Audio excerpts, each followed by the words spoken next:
I know I've been doing a lot of automotive, so let's switch it back to electrical. The utility company called us, said that this customer was missing a phase, and they also detected some voltage leaking, but they weren't sure where it was coming from. So they disconnected the service, and I was able to hook up my testing equipment.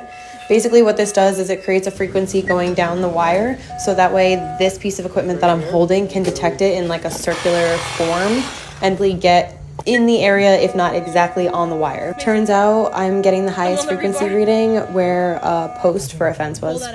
So we took it out. I got some sort of bubble in the wire. Yep, pull it.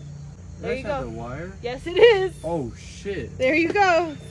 So what possibly happened here is when they put the rebar in the ground to reinforce the fence, or when they drilled with a post digger to drop the fence underground, they must have nicked the wire a very small amount, and over time water and exposure to moisture caused the aluminum to corrode and then eventually turn to powder and like do like a little explosion underground.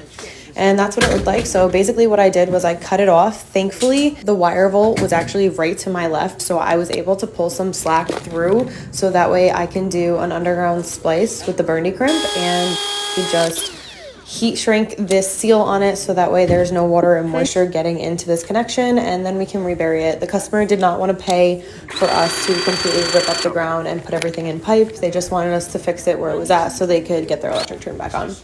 So that's what we did. And surprisingly enough, also on this day, we became fence builders because we basically took down the entire fence and put it back up like it wasn't even there. So not only did we repair the service, but we also repaired the fence. And then the utility came and hooked it all back up, and this customer had power, thank God. This is your sign. If you're doing a service for a new house, pipe it. Just pipe it. Don't leave it in an exposed URD. I know you can, but things like this could happen. That's it. Thanks, guys.